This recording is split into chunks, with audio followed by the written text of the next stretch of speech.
Good evening, everyone. Thank you for joining us this evening for our Preventing and Resolving Heirs Property, Untangling the Ties of Multiple Owners. My name is Anitra Henning, and I'm one of the 5 team members who work on the Vacant Building Program in the Office of Historic Preservation for the City of San Antonio. And I will be your host/moderator tonight. The first bit of information for this hour we'll spend together, we will have a question and hour session after all the panelists share their information with you. My colleague Diane Sossenhagen will be gathering your questions, so please do use the Q&A function throughout as questions arise for you. We want to be able to capture all your questions, so sending them to Diane directly or to all the panelists at once helps us do that. As you can see, there are auto subtitles in Spanish during this discussion, and in the next couple of weeks, we'll be able to share the slides in English and Spanish. We do have several attorneys on our panel tonight, and just note that the information they share is not legal advice. If you need legal advice, it should be given to you based on your specific scenario. So tonight, we will hear from Heather Way of UT School of Law about how heirs property happens and the limitations that it can cause. Then we will hear from Pat Reyna of Texas Rio Grande Legal Aid about why wills are so important and how you can pass on your property without a will, and what must happen to clear title to a property if multiple people own it. Lindsey Griffith and Julian Casius from Linebarger will discuss the difference between tax exemptions and deferrals and why that can be so important for your heirs. They'll also share with you the options available when someone is behind on their property taxes. We'll hear from Heather again to talk about a massive change to the Homestead exemption law as it relates to heirs property owners. And then we'll wrap up with the Q&A session. To start off, I'm going to share with you a little about the Vacant Building Program and why we're bringing this topic to you. So here's a story that is a compilation of several families' experiences. This couple, let's call them Clarence and Olive, have bought a house together for their growing family. They had 7 children, but they never had a will drafted. So they bought this house in 1928. For context, in 1930, in the entire state of Texas, there were only 20 lawyers who were Black. And in all of the US in 1930, just 1/3 or 3/4 of 1% of lawyers were Black. Jim Crow was the law of the land, so it's unlikely that any other lawyer would have helped them at that time had they wanted to draft a will. But they did want the house to stay in their family, and several of their children and grandchildren lived in the house over the years. And as their children had more children, each new partial owner had an even smaller portion of the house. The last family member moved out 5 years ago. The last grandchild who was paying the property taxes passed away. None of the local family members can agree on what they want to do with the house. So it sits, and the condition of the house continues to get worse. So enter the Vacant Building Program. So in November of last year, we had an hour-long discussion about the Vacant Building Program, so I'm not going to go too in-depth about the program right now. You can find the video on our YouTube channel. Just search SA Preservation. So why even have a vacant building program? Why does it matter if properties sit vacant? Well, the impact of vacancy can affect the health, the wealth, and the community in multiple ways. Properties in poor condition can attract crime, vagrancy, and vermin. Walk past a dilapidated vacant property in your neighborhood, and your body can shift into a stress response. Continued stress can have negative effects on your body and your health. A vacant property in poor condition can lower the value of the properties within 500 feet around it, not just the houses right next door. And vacant properties cost us all as citizens of San Antonio because they have an outsized number of calls to police, fire, and code. And there are many reasons why a property can become and remain vacant, and why some neighborhoods have much more vacancy than others, including years of disinvestment. So our talk today about heirs property is only one potential contributing factor to vacancy out of very many. It's a complex issue that requires a multifaceted approach. The vacant building program began in 2015 by an ordinance passed by City Council with the goals of encouraging repair and occupancy of properties in San Antonio. The program applies to all types of structures: residential, multifamily, industrial, commercial. The program covers about 25% of the square miles of the city. While our program area does include historic districts and landmarks, more than 2/3 of our program area is outside of places designated historic. It's a very high-level review of how our program operates. Potentially vacant properties come to our attention by our 4 program staff, including myself and Diane, who inspect properties out in the field, by other city departments, such as code enforcement, and reports from citizens like you guys joining us tonight. We vet the property's vacancy by checking things like utilities and observe the property for at least 30 days. Then a notice letter is mailed to attempt to contact the owner. Now, there are fees associated with registering in the program, but we also have 5 different fee waivers that can be offered to our owners. Our program does not exist to collect fees. I should say that one more time because it's very important. Our program does not exist to collect fees. It better supports our program goal of encouraging the repair of properties to have the owner put their money to that repair rather than pay program fees. Now, our maintenance standard of care is a codified way to let property owners know what needs to be repaired on their property to come into compliance with the program. The standard of care is very similar in wording to what can be found in the property maintenance code, which is handled by code enforcement. Where we differ is in our approach to addressing the condition of these properties. We can be flexible with the property owner if they are working on a plan and have a plan for bringing their property back to productive use. And the owner can set their reasonable timeline based on the factors that are going on currently in their life.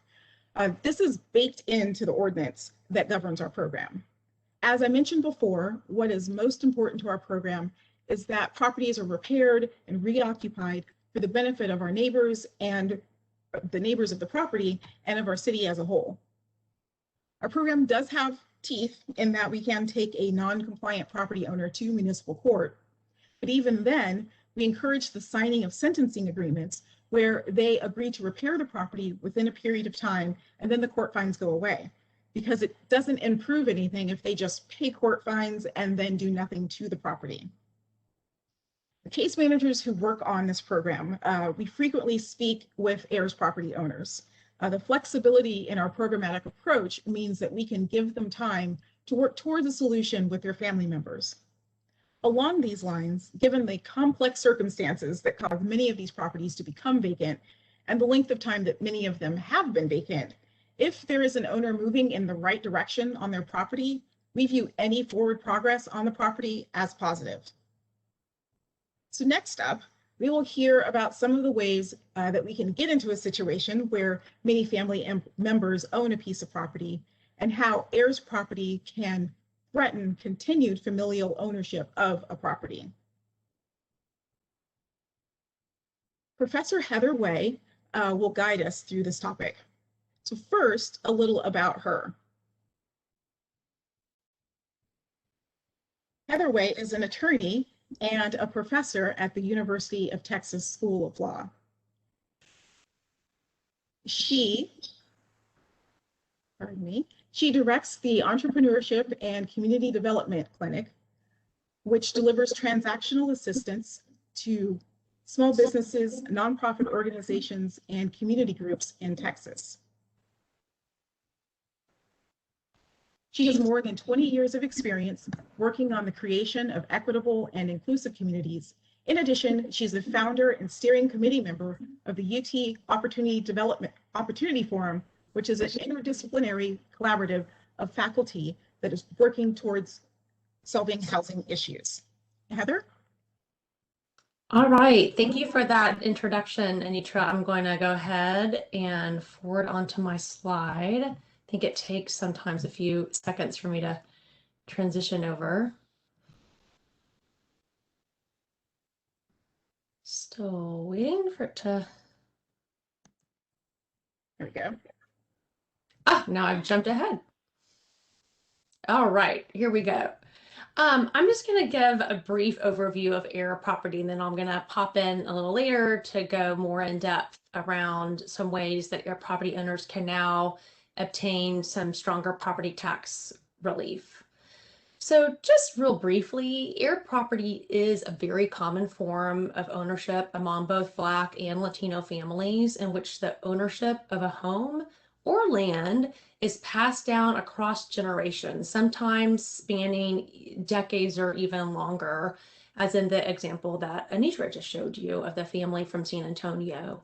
So, for example, here is the title history for an heir property for a family in rural East Texas that a program at our law school worked with, which was first acquired by this African American family's ancestors back in 1928, and then passed the home down to family members over the course of 4 generations. And I know that similar family trees exist in San Antonio, and again, Anitra shared with you one of those family stories. There are different variations of heir property ownership, with the most vulnerable form being what's called intestacy ownership. And that's a legal term. I want to break down what that means. So intestacy ownership is generally what happens when a homeowner dies without a will or a transfer on death deed. And I think in a few minutes, you're going to learn more about what a transfer on death deed is. And so as a result, the legal title to the home passes automatically to the homeowner's relatives according to the state of Texas's laws of intestate succession. Again, another fancy legal term. But what that means is under these laws, if a deceased person is no longer married, the person's children are typically the first in line to inherit the home. And if they're married, it's typically the spouse, but there's different exceptions and permutations of that, which is why this can get really complicated and why it's often important to have an attorney to sort through all of this. But what I really want to point out with intestacy is that if you inherited the home and there's not a will or transfer on death deed, the relatives automatically become the new owners, but without any legal paper trail documenting the new ownership interest, which can then lead to problems down the road, which I'm going to talk about in just a minute. The vast majority of older Black and Latino adults do not have wills or otherwise engage in formal estate planning, even today with a lawyer. And so today we still have homes that are passed to relatives via intestacy and thus without that legal paper trail. And then even when families have wills, heirs property, although a less vulnerable form, is still created when you have a home that's passed down to multiple relatives who hold on to the family homestead together, sharing ownership of the home. And the more generations that the home passes down, the more heirs, the more relatives that own that home together, which can also then result in challenges and complications down the road. So heir property is generally a more vulnerable form of property ownership, and it's been actually recognized among many sources as actually the leading cause of involuntary Black land loss in the country. There are a number of risks and other issues that homeowners with heir property ownership face. I'm just going to highlight a few of those here. The first of these impacts is the risk of what's called a partition action. When there are multiple heirs, a developer can come along and purchase just one of their relatives' interest in the property and then force a sale of the property in court. The American Bar Journal just featured a homeowner in San Antonio that's actually going through this on San Antonio's east side, where a developer bought out the homeowner's brother's interest, allowing the developer to then bring a partition action in court to actually force the sale of the home. Another big challenge with heir property is that it often disqualifies the homeowners from home repair and disaster recovery programs. A lot of those programs require the heir to have sole ownership of the home or to have that legal paper trail that I talked about in a minute, which then typically requires bringing on a lawyer to create that paper trail. And then over time, it can just be really difficult or even impossible to sell your home. In order to sell your home as an heir property owner, you have to get permission of every person in that family tree I showed you.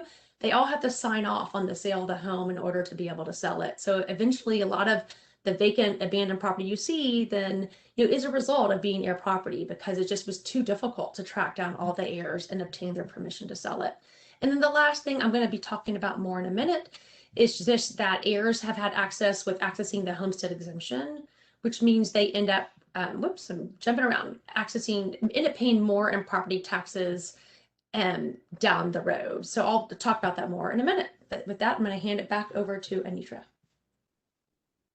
So I just recently found out from one of my colleagues in our neighborhood and housing services department that of their, they've had in the last 6 months or so, they've had about 350 applicants for their homeowner assistance programs, and about a third of them weren't able to move forward in the process because they didn't have clear title. And some of them it was an easy fix, and some of them it was less of an easy fix.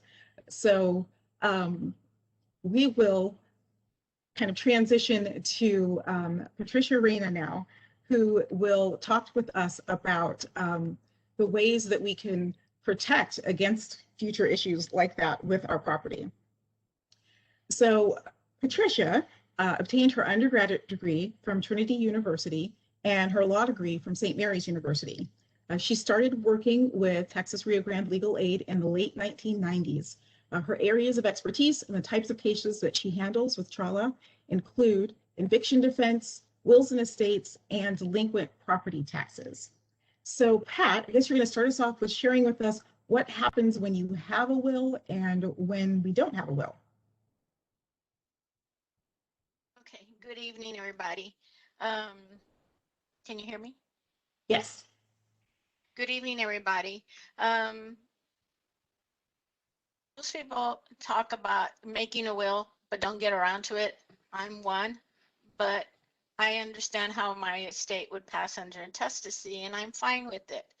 Being married and having one child, and all my property being community. The state of Texas, if I die without a will, says my husband gets it if he survives me. And if he dies before me or with me, then it's my son, which is exactly what I would put in a will. But if that's not what you want, then you would need a will. If a will, you can say who gets your property, and say if I wanted my sisters to get it or my sister-in-laws to get it, I would need to do a will. Because in a will, I, as a testator, can designate who gets the will. But it's very important. It's not just getting a will. It's also you letting the persons you are naming in the will to inherit or to manage your estate in the process of the will, the executors, to know that your will needs to be presented for probate within 4 years of the date you die. If not, there could be other issues. Important also in the will is that in the will, you can say who you don't want to get. If I didn't want my husband to get the house and I wanted it to go directly to my son, I could put that in the will and my son would get it. Maybe I wanted it to go to the Humane Society. Well, my interest would go to the Humane Society, but very important that wills be probated within 4 years. Now, if I were not to do a will, like I explained, the state of Texas, the Texas State's Code would determine, because of my circumstances at the time of my death, who inherits my property. So there's no will that I leave, or if I leave an invalid will, say I try to do one on my own, I don't sign it, I go to and get an attorney to prepare one, but then I don't sign it, or it's not properly executed, it's an invalid will, or if it's not filed within the 4-year statute of limitations, I basically die without a will.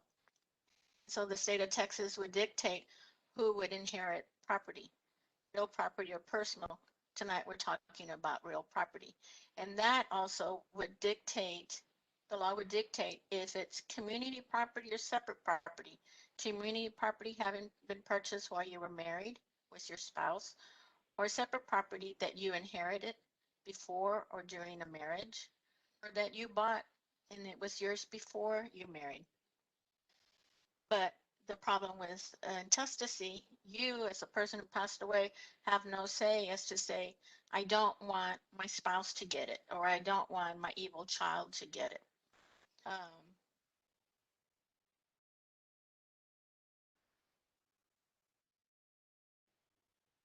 There is a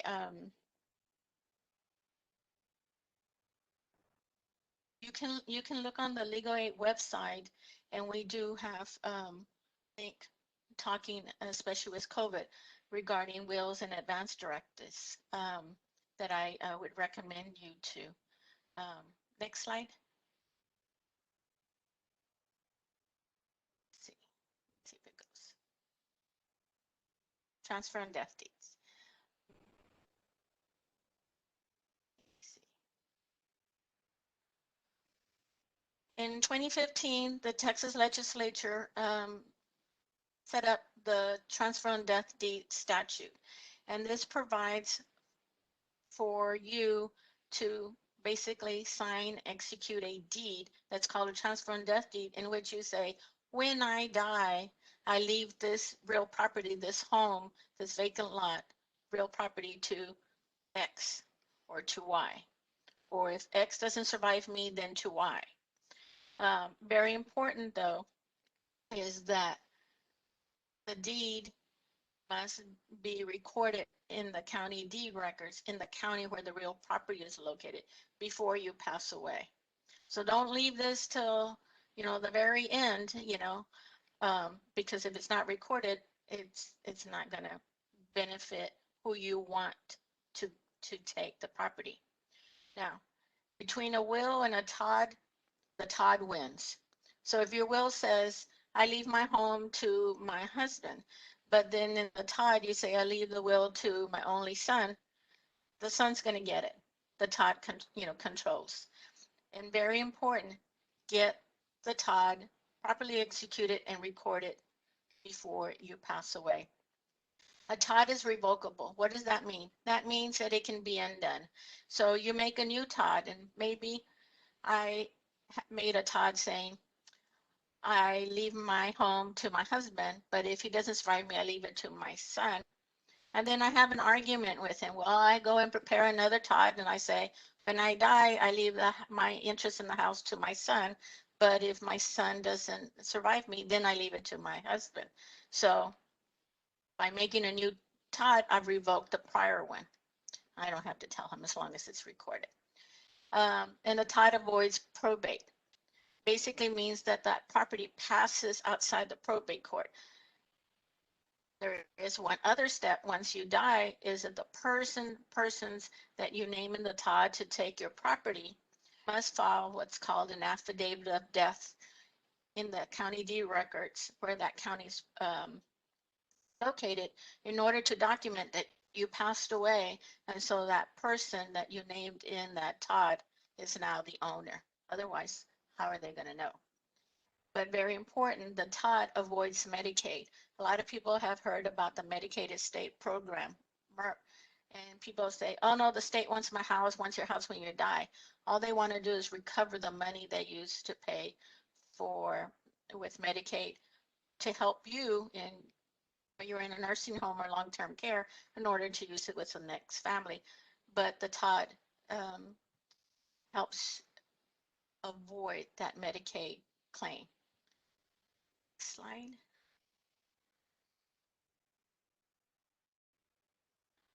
Now, how to settle real property? You've passed away, so who's gonna take? If you leave a will, most people go to an attorney and they do what's called a will administration.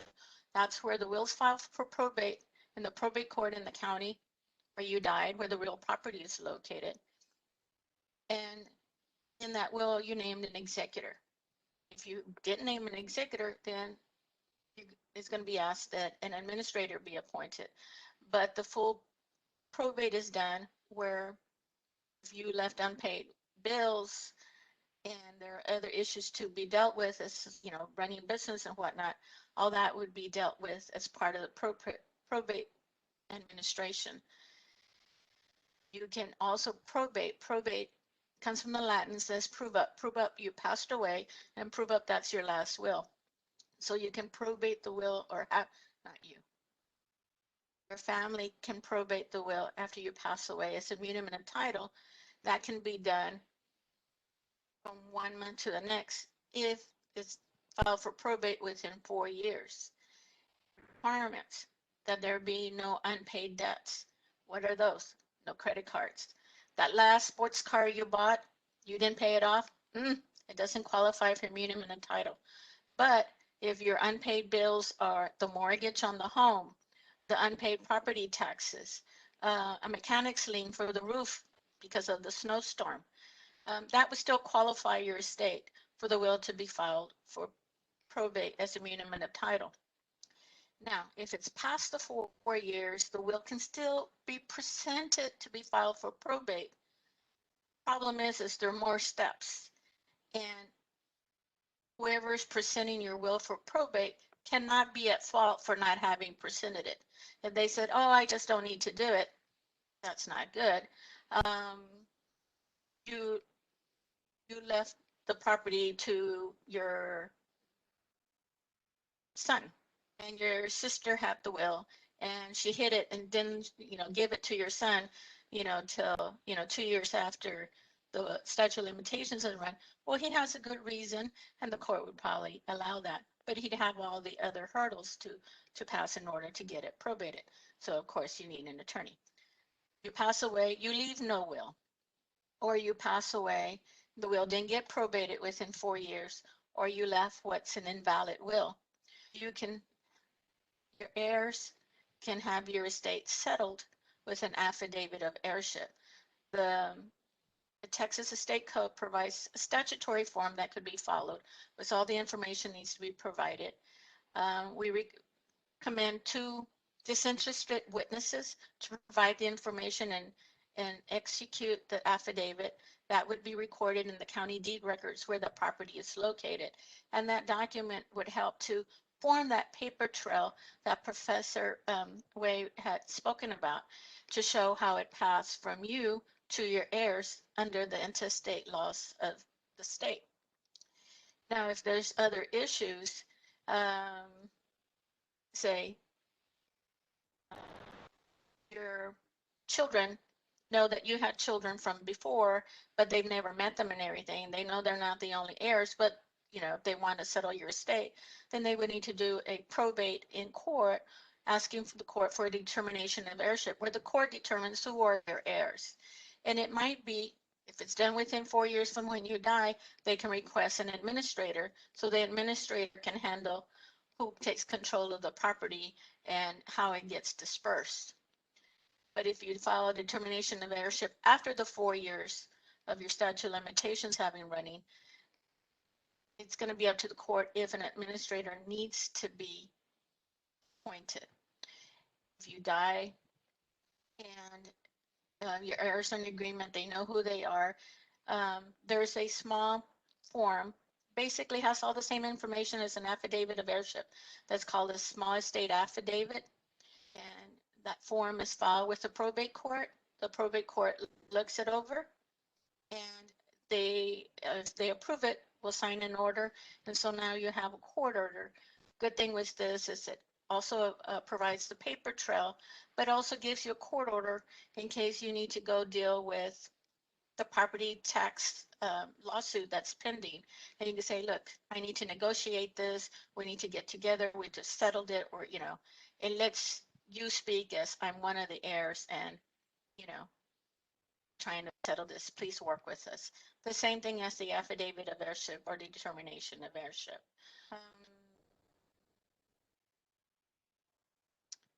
On the small estate affidavit, one of the things with that is all the heirs have to sign.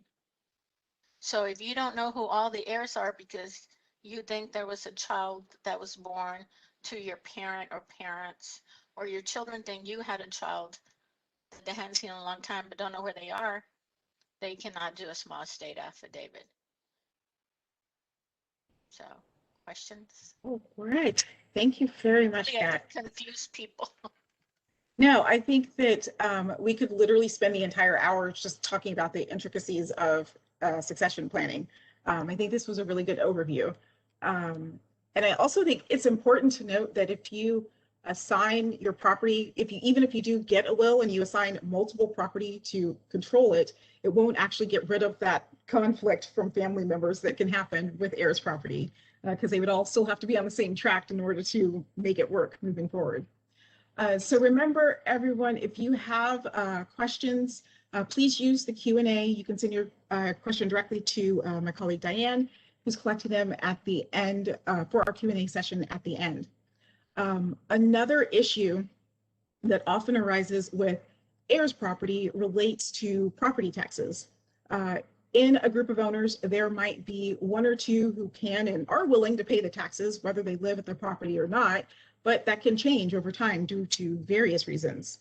So Julian and Lindsey are here to talk about all things property tax. Lindsey Griffith is the Assistant Operations Manager with Linebarger's San Antonio Law Office. She's been with the firm for 19 years. And she also serves as the research manager. Lindsey has extensive experience with title searches, skip tracing, and reviews and she reviews all the title reports for Linebarger. Julian Casius is an attorney also with Linebarger. He's a Trinity University graduate, and he abandoned San Antonio to go to law school. He went to Texas Tech, but now he's back and helping our citizens in SA. Lindsey and Julian? Well, thank you, Anitra, for the introduction.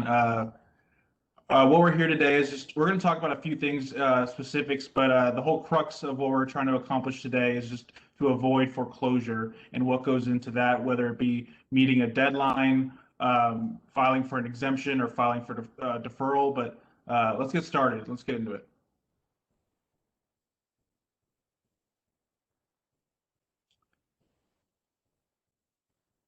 I spent all this time on the transitions, and now There we go. Go ahead, Julian. So some important property tax deadlines. Every October, you should get a tax statement mailed by the tax office. That's going to give you up until February 1st to set up either a split pay, which would be half the taxes now and then half the taxes at a later time, or just pay in full by February 1st in order to avoid any penalties or delinquent amounts. Because initially on February 1st, there will be a percent penalty, and every month after that, there is an accrual of 1%. Our firm, and again, I'm an attorney with Linebarger, our firm actually does not begin collections until that next July. So that is actually when the attorney's fees would get attached. So that is another deadline to keep track of. So in order to minimize costs, and then it begins after September 1st. And one other time period or deadline I wanted just to bring up is January 1st, which is the date the tax lien perfects, it attaches and perfects to your property. So if you think that maybe you sell the property on February 1st, and then you were absolved from the tax liability for that year, that's actually incorrect. So that's why January 1st is such an important date. Right when that new year starts, that's actually when the tax liability attaches to the property. You want to go next, Lindsey? Yes. Okay, so good evening, everybody. You might be thinking at this point, what are your options? And that's, whether or not you have already had a delinquent tax suit that's been filed against you, or maybe you just have a delinquent tax balance and you received a collection letter from our office. You may be wondering what your options are at this point. The main thing that we want to focus on, or that we want to advise everybody, is that they go to the tax office and set up a payment plan directly with their office. Now, what that payment plan is going to do is that's going to keep your property safe from any type of foreclosure proceedings. So whether or not you have a suit or not, well, if you don't have a lawsuit at this point, you want to make sure you go in there and get a payment plan set up, because that's going to prevent a suit from being filed. But if you already have a suit that's been filed against you, this payment plan is going to protect your property from any type of foreclosure. And those arrangements, again, are set up directly with Bexar County Tax Office. Typically, the tax office is going to require you to put a down payment down, they will get you that amount that you'll need to bring in. You can either go directly into the downtown tax office location, or you can visit them online and request a payment plan, and they will let you know what amounts will need to be brought in to set up this payment arrangement contract. Typically, the payment plans are going to range from probably 3 to 6 months, depending on how much is due and how much you can pay per month. And again, the tax office will advise you of what those amounts need to be. That payment plan may not necessarily pay off the total delinquent balance. So one of the important things is that once that payment arrangement expires or it's ended, you want to make sure that you go immediately back to the tax office and renew that payment arrangement contract and extend it for maybe another 3, maybe 6 months, or until that delinquent tax balance is paid off. Because again, you want to make sure you don't default on your payment plan, because you don't want the property to be at risk for any type of foreclosure. Another thing that has popped up lately over the last couple of years are tax loans. Now, our office usually discourages or does not suggest obtaining a tax loan, simply because in addition to whatever you already owe in taxes, penalties, interest, you maybe have a suit pending, so you've got additional court costs due. If you take on a tax loan, there's going to be additional administrative fees and costs that are going to be associated with that loan. So the loan companies are also going to charge you on top of what you already owe to the tax office in order to pay off your tax debt. So we just kind of want to make you aware that those loans do usually come with high interest rates.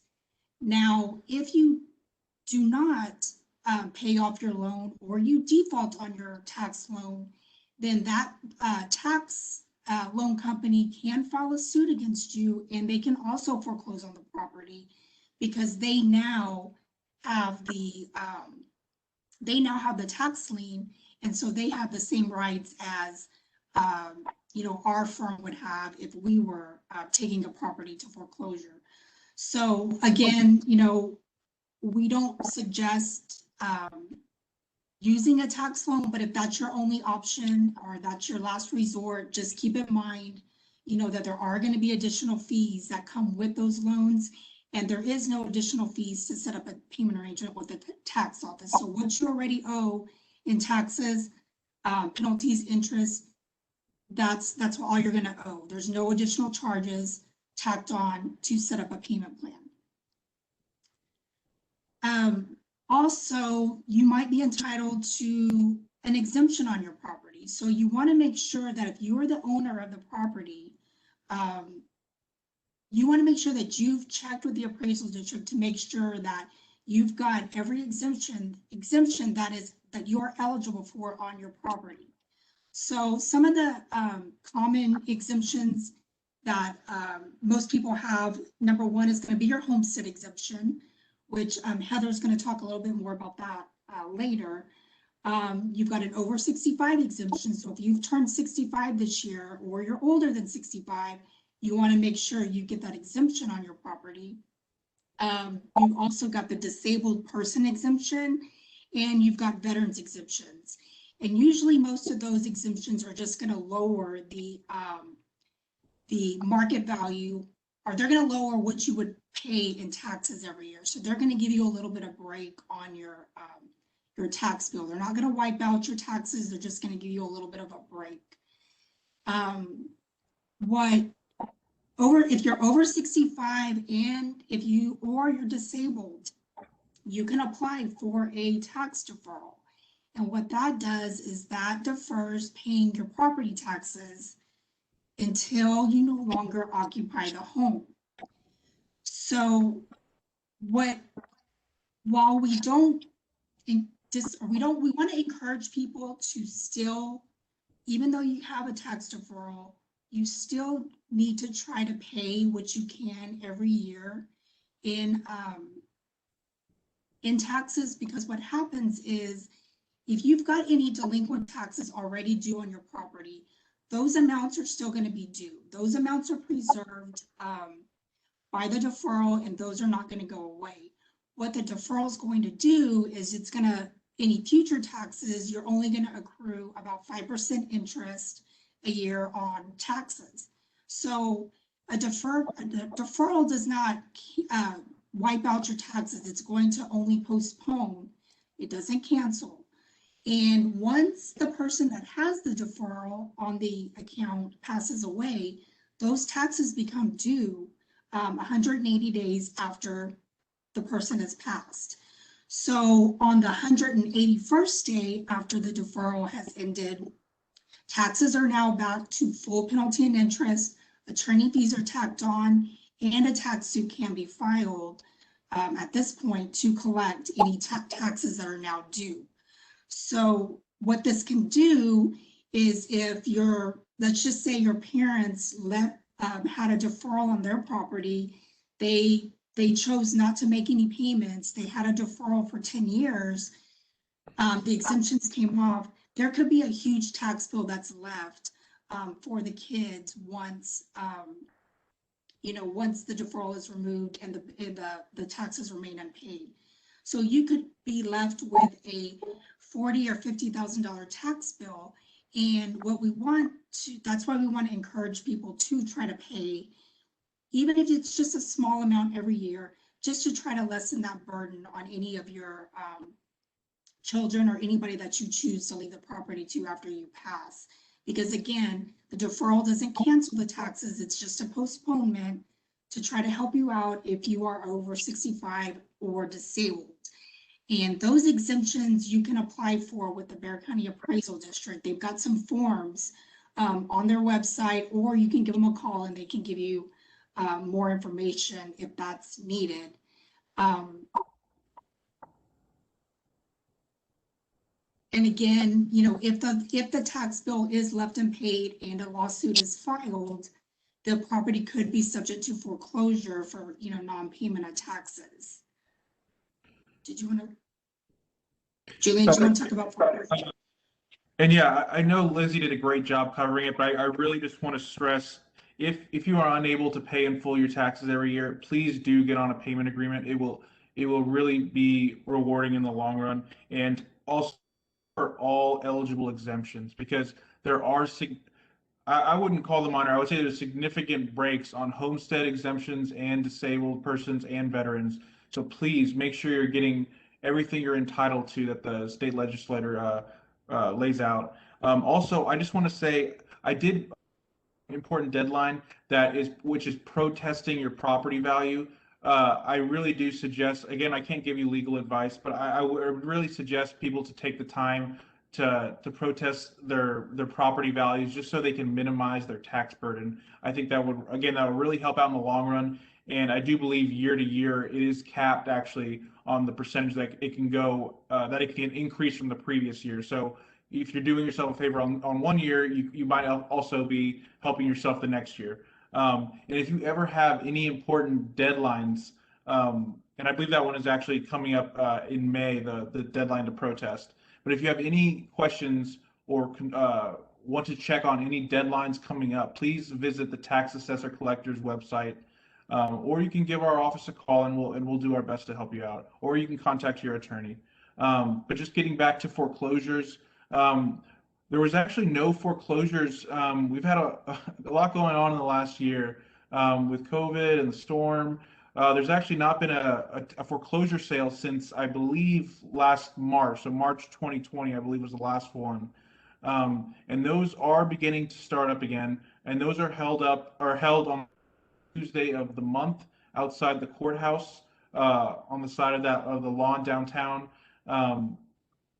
There are also tax resales. So if a property does not sell at the tax sale, it is then struck off the county, which is then those properties are then prepared and set for a resale, which occur twice every year. And again, those one was scheduled in December of last year, and that was also canceled due to COVID.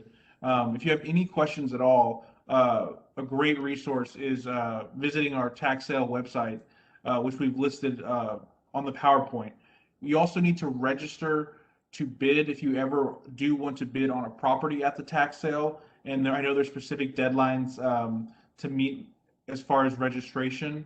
That website will also provide you information. And if there's anything else I can answer about tax foreclosures, I'd be happy to answer it towards the end. But yeah, I think that's all we have. All right, thanks so much, Lindsey and Julian. And we're running a little bit behind right now. So we're likely going to have our Q&A session just after the 7 o'clock hour. We want to be respectful of everyone's time, but I know that we've had quite a few questions come in, so we want to be able to get to some of those questions. So we are going to hear from Heather again, this time about an exciting change to homestead exemptions as they relate to heirs property owners. I think it's pretty rare that we get to say exciting and taxes in the same sentence, but I think that this time actually really does qualify. So Heather, go ahead and take it away. Okay, great. And I'm going to fly through a little bit more quickly on these slides since we are running short on time, but I was reading some of the questions come in, and I do think some of the things I'll be talking about will be answering some of those questions that came up. So again, I have to wait, just try. Oh, here we go. Oops. I think I'm still in the earlier slides. I got to go back down to, okay, sorry about that. So as Lindsey just discussed, Texas homeowners have, with the homestead exemption, receive all sorts of important property tax savings and other protections on their residents if they apply for a homestead exemption with their local appraisal district. I'm not going to go into that in detail, but I've listed some of those benefits here. And for homeowners with a senior or disability exemption, those benefits are even larger. And of course, this was mentioned earlier, disabled veterans can also access several of these benefits. But until 2020, two key barriers stood in the way of heir property owners accessing these important property tax protections. So first off was qualifying for the exemption, since many heirs don't have that legal paper trail I talked about, documenting their ownership, and so many appraisal districts would instruct the owners to seek legal counsel to obtain a deed or affidavit of heirship in order to get that property tax exemption. And many heir property owners they couldn't afford to hire an attorney, or have just been unable to meet those stringent proof of ownership requirements. And then second, even if an heir could qualify for a homestead exemption, historically heirs have only been eligible for a partial exemption in proportion to their ownership interest. So if you've inherited the home with 4 of your siblings, then you have a 20% ownership interest. You could only get access to 20% of the property tax savings that come with a homestead exemption on the property. And so as a result, many heir property homeowners in San Antonio and Bexar County still today only have a partial homestead exemption and are losing out on these important property tax savings. So here is a map showing where these heir property homeowners live in Bexar County. These homeowners, as with other Texas cities, are largely concentrated in the county's historically Black and Latino neighborhoods. And as part of some research I did, we examined 100 of these heir property owners who were senior citizens and only have a partial homestead exemption in Bexar County because of the fact that this heirs property. And we found that these homeowners, as a result, lose out on about $1,157 a year in property tax savings on average. So that's the bad news, but as Anitra mentioned, I have some good news. And so one of the exciting things that the legislature did adopt in 2019 was a new law. It just went into effect last year in 2020. And under this new law, which is called Senate Bill 1943, the law opened up access to the homestead exemption for heir property owners in 2 key ways. So first off, the homestead exemption application now includes clear and accessible proof of ownership requirements that make it easier for heir property owners to qualify for the homestead exemption. And I'm going to talk about those in just a minute. And then second, state law now provides heir property owners with 100% of the homestead exemption on their primary residence homestead, rather than a percentage exemption based on their ownership interest. But, and this is important, to qualify for these benefits, an heir property who currently only has a partial exemption, they have to file an updated exemption application with their local appraisal district. And I'm going to walk through what that looks like. And then if an heir property owner doesn't have an exemption in place at all yet, for example, maybe they weren't able to show that legal paper trail, they just need to file a new exemption application with their appraisal district. And now there's clear and accessible requirements that they should be able to meet to qualify for an exemption. So as an heir property, for purposes of the homestead exemption application form, just keep in mind that the law defines an heir property owner, an heir property to be a person's primary residence that was acquired by will, transfer on death deed, or intestacy, regardless of whether the ownership interest is recorded in the county's real property records. And this is sort of what we talked about earlier, sort of intestacies, what happens if a homeowner dies without a will or that transfer on death deed. So if you're an heir, you've inherited your property with other relatives, to qualify for a full homestead exemption on your primary residence homestead, there are two forms that need to be filed with your local appraisal district. So in San Antonio, that's the Bexar County Appraisal District. So first is the primary homestead exemption application form. You need to file an updated form. It's available on their appraisal district website, and you can also get it in person at their offices. This is the form shown on the left here. It's also available in Spanish on the appraisal district's website. And then second, an heir property owner needs to file what's called Form 50114A. It's a supplement to the main application, and the form is shown on the right here. And you have to actually obtain this from the comptroller's website. The Bexar County Appraisal District links to it, but it's not really clear and easy to find.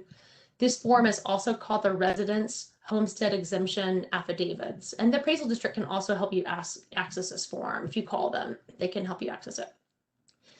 On the primary exemption application form, if you're an heir property, you must designate on the form that the property is heir property, and the comptroller's application form includes a question for that. And I've blown it up here so you can see what that question looks like. And then second, if you're one of those heir property owners without that legal paper trail, if you don't have a deed or another formal legal document that's been recorded in the county deed records, you have to submit the following documentation. This is the sort of supplement. If you don't have a legal paper trail, here's what you can file instead. And this list is included in the application's instructions, so I'm not going to go over all these items. I think the most important thing to point out here is the affidavit requirement. So the language for the affidavit, you do have to submit an affidavit, basically that you're swearing that you're an owner of the property. And that affidavit is included in the application supplement that I showed you earlier, that form 114A, and here it is on the slide.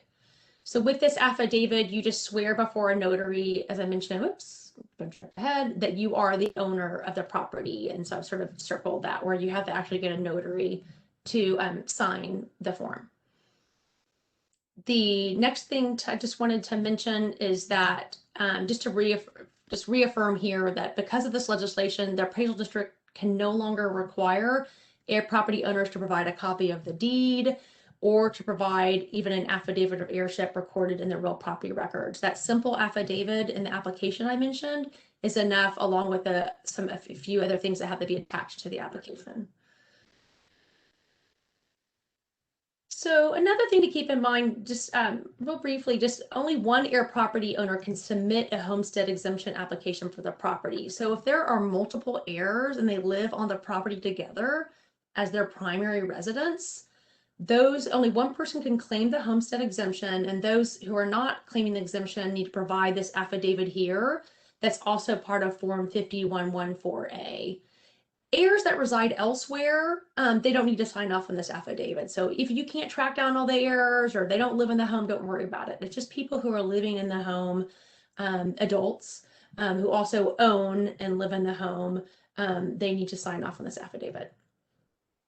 So I just want to share just real briefly, I think a really powerful anecdote of just how important accessing the 100% of these property tax protections are for heir property owners. So this is an actual, a real example of an elderly homeowner who lives in the Tobin Hill neighborhood of San Antonio, which is a rapidly gentrifying neighborhood near downtown.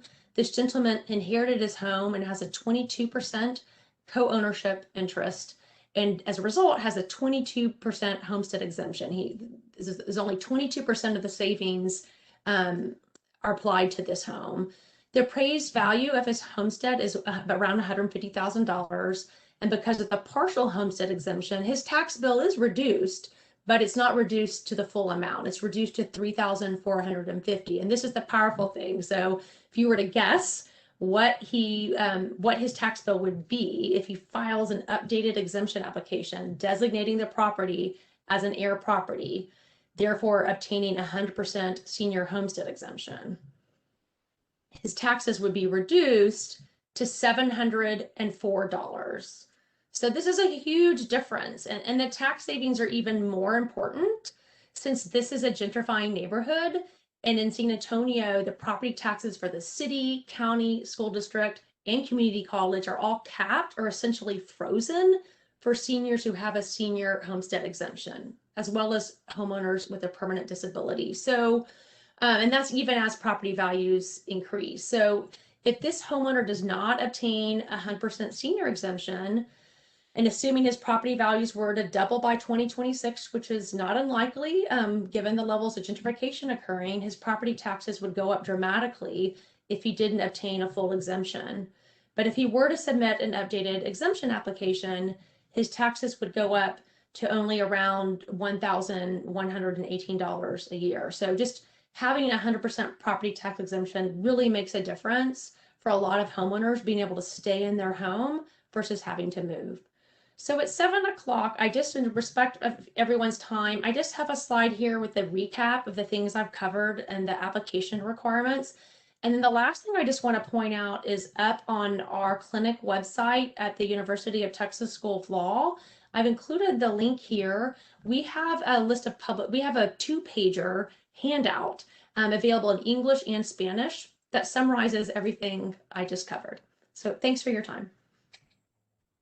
So that is great. Thank you very much, Heather. I actually plan to send out that flyer with some more follow-up information, including the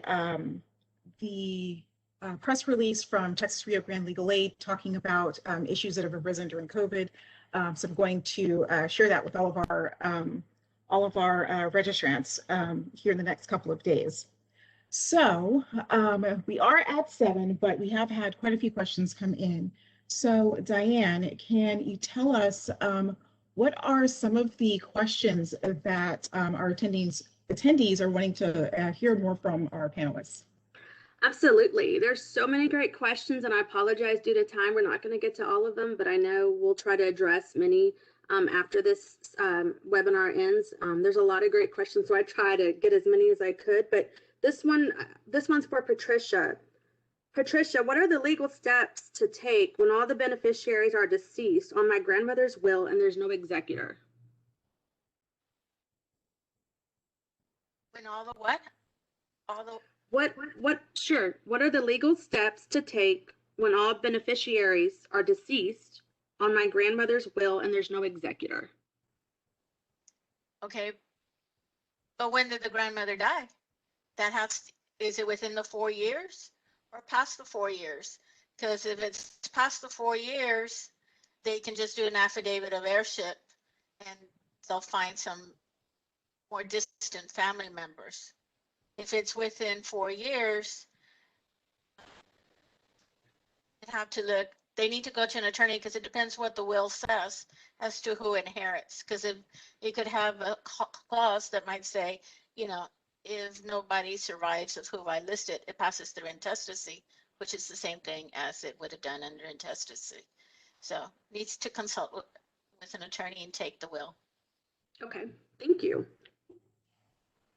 Okay, some more good questions. This is for Lindsey and Julian. Can you be put on as a co-owner of your parents' home so you can pay the taxes instead of getting a deferral?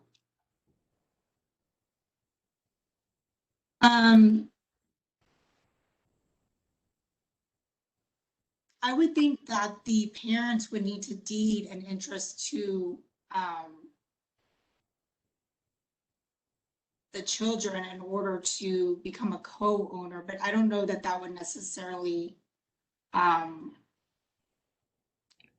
mean, they could still pay the taxes, like if they wanted to pay the taxes for the parents. I think they usually require a legal interest to make decisions like that with the tax office, but there are other ways around it, like a power of attorney, for example, which would give you all the rights to make those decisions. And I think that would that's one route you could go, and I think that could be actually the simplest route.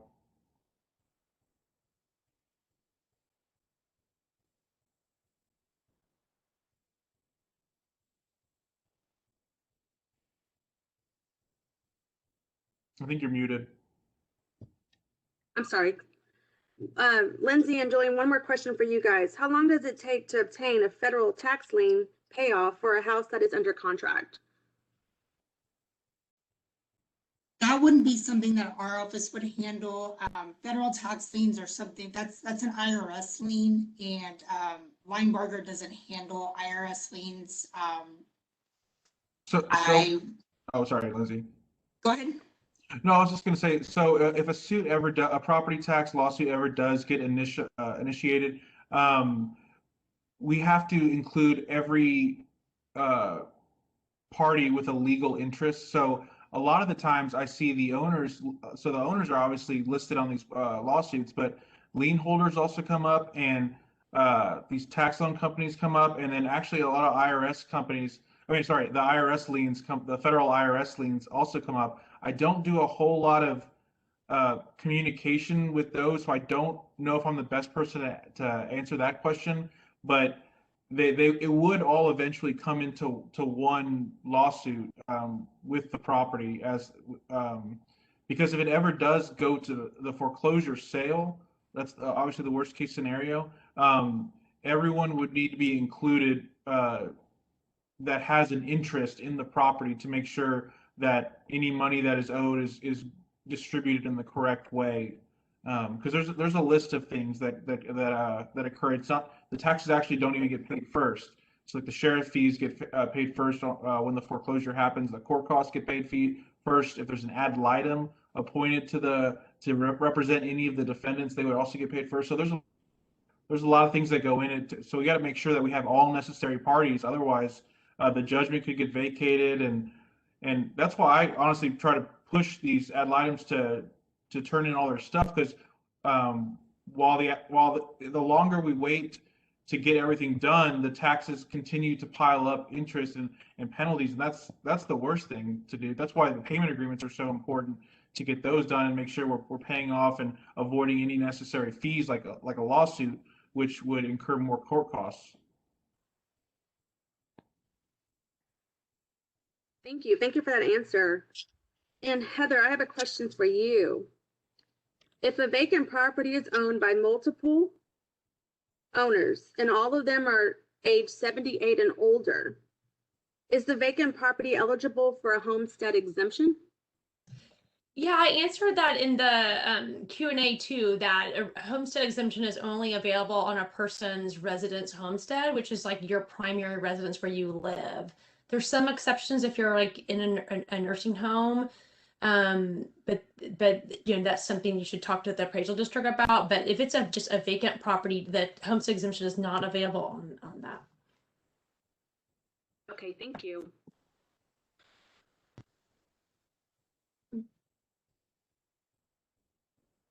Okay, and I think this is for, I would say Lindsay maybe, or Heather.